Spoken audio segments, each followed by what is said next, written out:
I have I work on books. No.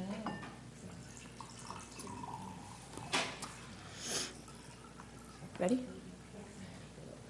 Hi, good evening. In absence of the Environment and Utilities Commission Chair and Vice Chair, I'd like to call the March 12th, 2018 special meeting of the Environment and Utilities Commission to order. And I'll start with the Pledge of Allegiance. Please stand. I pledge allegiance to the flag of the United States of America and to the republic for which it stands, one nation, under God, indivisible, with liberty and justice for all. I'd like to ask the commissioners to vote for an interim chair to run tonight's meeting.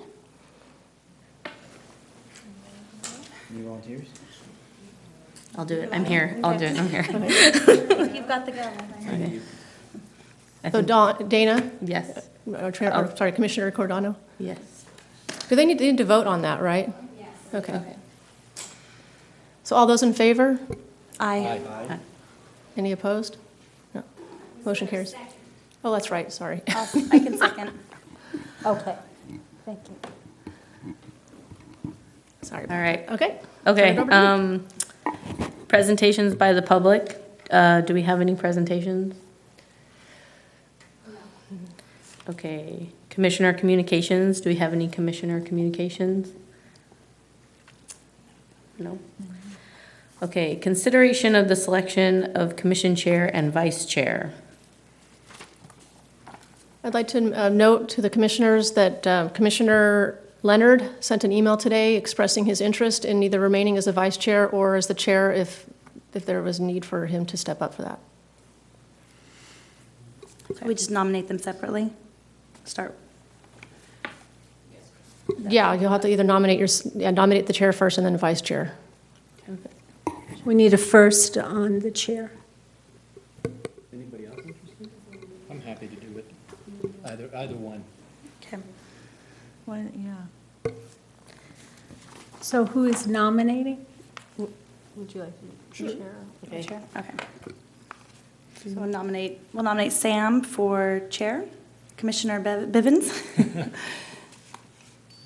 Somebody second, right? I'll second. Okay.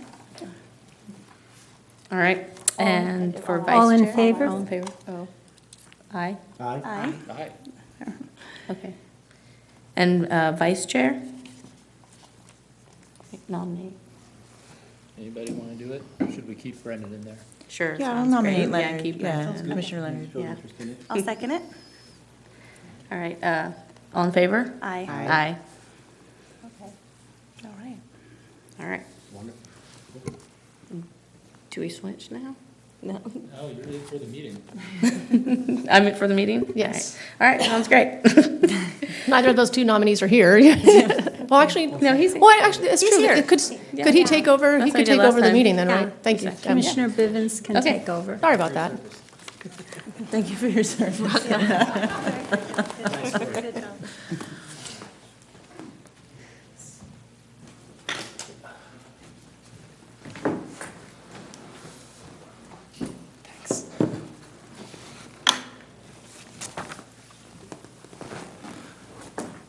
All right, thanks, everybody. That brings us to the consent agenda. Item 2, consideration of approval of the minutes of the October 9th, 2017 Environment and Utilities Commission. I move to approve them. Second. All in favor? Aye. All right, then the minutes of the October 9th, 2017 meeting are approved. And that brings us to item 3, consideration of Resolution 18-1, establishing the date, time, and location for meetings of the West Sacramento Environment and Utilities Commission.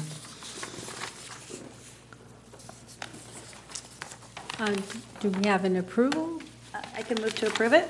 I second. All in favor? Aye. Aye. Aye. All right.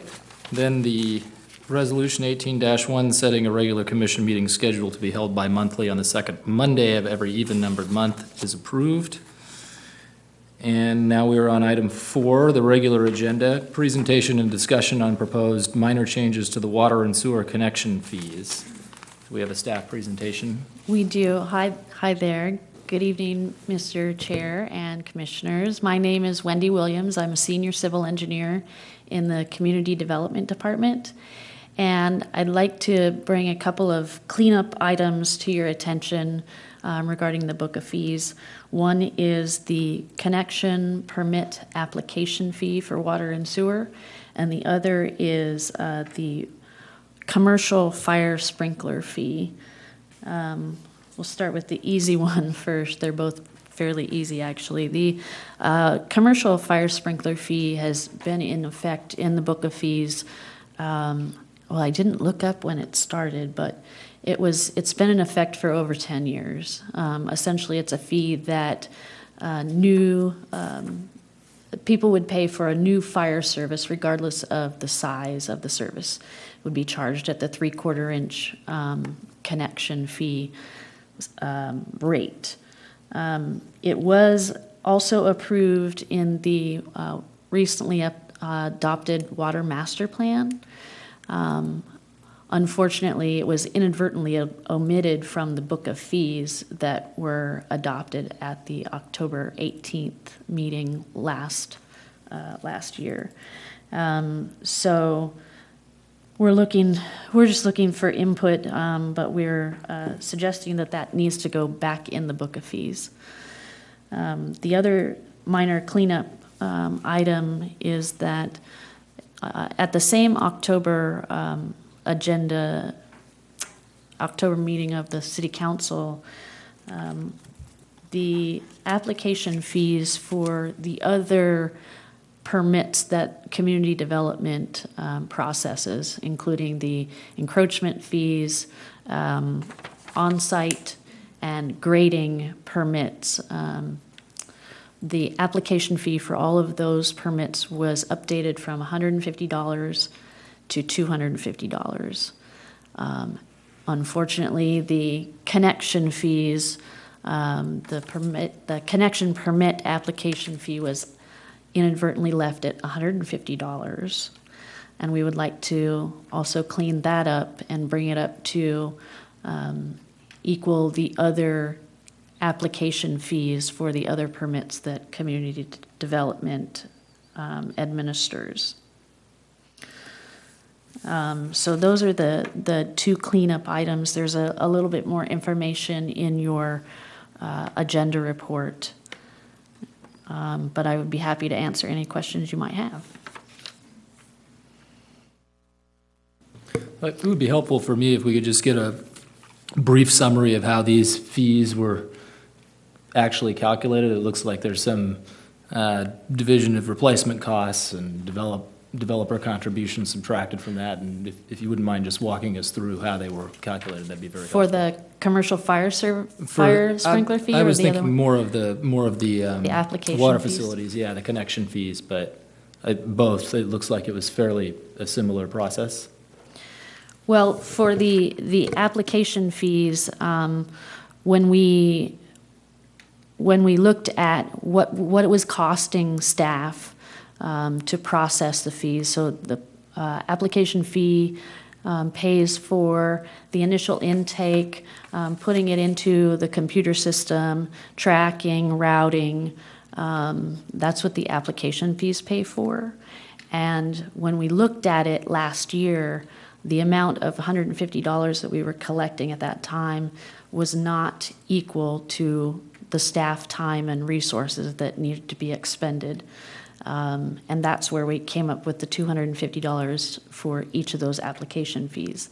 Again, the other application fees were updated at the time in October of last year, and the connection application fee inadvertently got left out of that list. But it was always the intent to bring that up to the same application fee value as the other permits that we process. It's worthwhile to note for the connection permit fee in particular that if somebody had a water connection and a sewer connection for the same project, they would only pay the $250 once. So both the water and the sewer connection would be on the same permit, and it would only be one application fee of $250.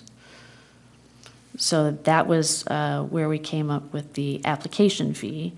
Again, the fire sprinkler fee was always a fee that was in effect for at least 10 years, if not more than that. And it was the intent of the Water Master Plan to keep that going. That was also in a presentation to you and to City Council that would remain the same. It just never made it into the book of fees. And so we'd like to clean that up. The wording of that is exactly as it was for the last 10 years. You're welcome.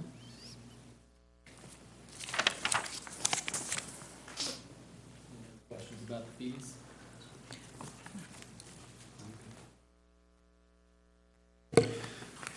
All right, the recommendation is that we hear the presentation, provide comments to staff regarding the proposed update to the water and sewer connection fees. It doesn't sound like there are any substantive comments on these fees.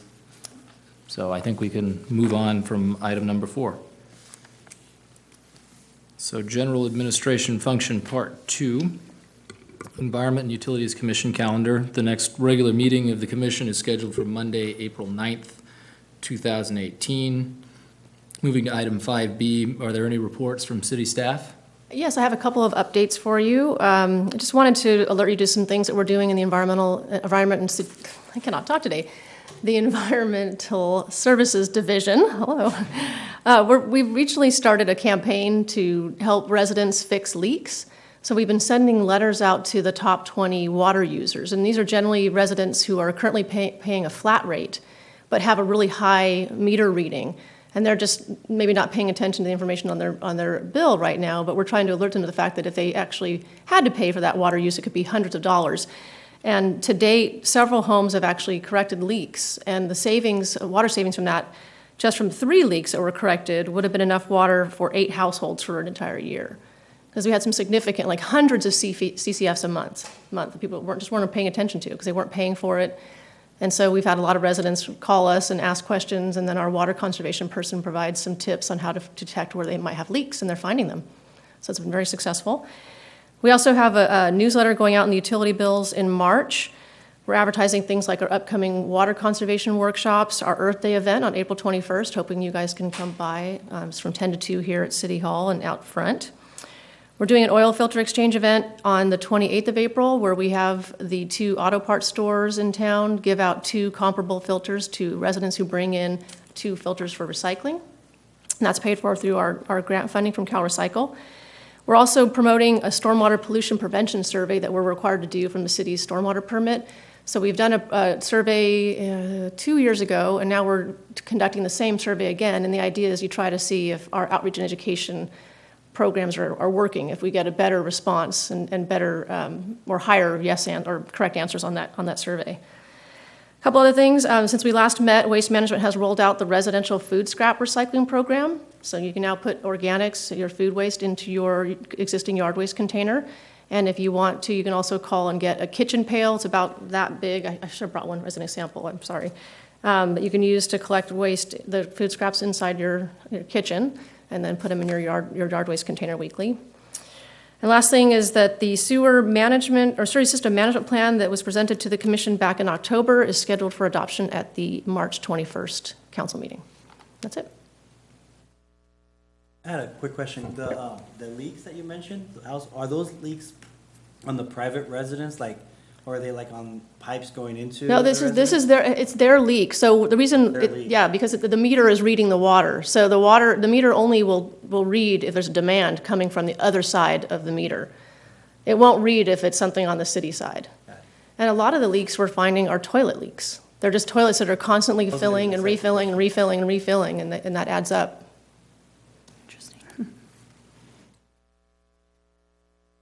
So I'm just curious for the food waste into the yard waste program, whatever you call that. How did it?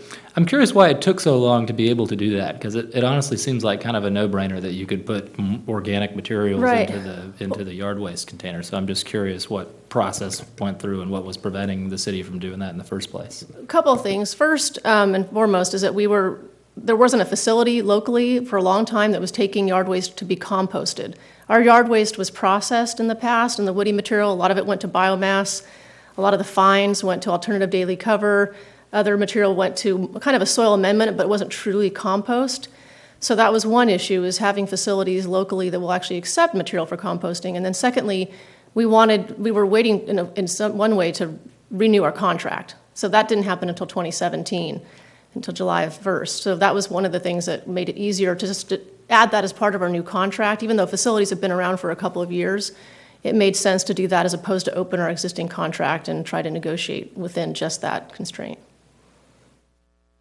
Where is that going? So now, where is that?